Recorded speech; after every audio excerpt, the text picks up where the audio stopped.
Iran নতুন করে বিশাল স্বর্ণের মজুদের আবিষ্কারের ঘোষণা দিয়েছে। দেশটির স্থানীয় গণমাধ্যম জানাচ্ছে, আবিষ্কারটি হয়েছে পূর্বাঞ্চলীয় দক্ষিণ খোরাসান প্রদেশের বেসরকারি মালিকানাধীন সাদান স্বর্ণ খনিতে। এ খনিকে ইরানের গুরুত্বপূর্ণ খনিগুলোর একটি বিশেষ বিবেচনা করা হয়। শিল্প, খনি ও বাণিজ্য মন্ত্রণালয় নতুন মজুদের সত্যতা আনুষ্ঠানিকভাবে অনুমোদন করেছে। এতে সাদান স্বর্ণ খনির বিদ্যমান মজুদ উল্লেখযোগ্যভাবে বৃদ্ধি পাবে। আবিষ্কৃত মজুদে প্রায় 7.95 মিলিয়ন টন অক্সাইড স্বর্ণ আকরিক এবং 53.1 মিলিয়ন টন সালফাইড স্বর্ণ আকরিক রয়েছে। অক্সাইড আকরিক তুলনামূলকভাবে সহজে উত্তোলনযোগ্য এবং কম ব্যয়বহুল। ইরান কখনো আনুষ্ঠানিকভাবে জাতীয় স্বর্ণ মজুদের পরিমাণ প্রকাশ করেনি, তবে দেশটি সাম্প্রতিক বছরগুলোতে স্বর্ণ কেনা উল্লেখযোগ্যভাবে বৃদ্ধি করেছে।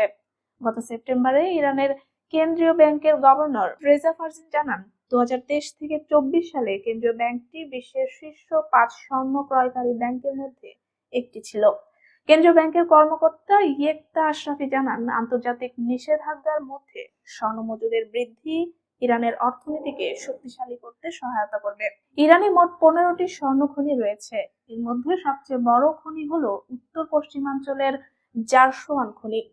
ইরান দীর্ঘদিন ধরে পশ্চিমা দেশগুলোর অভিযোগের মুখে আছে যে তারা পরমাণু কর্মসূচির মাধ্যমে অস্ত্র তৈরি করছে, যদিও দেশটি এই অভিযোগ অস্বীকার করে। নিষেধাজ্ঞার প্রভাব এবং ইসরায়েলের হামলার পর 12 দিনের যুদ্ধ ইরানের অর্থনীতিতে চাপ সৃষ্টি করেছে।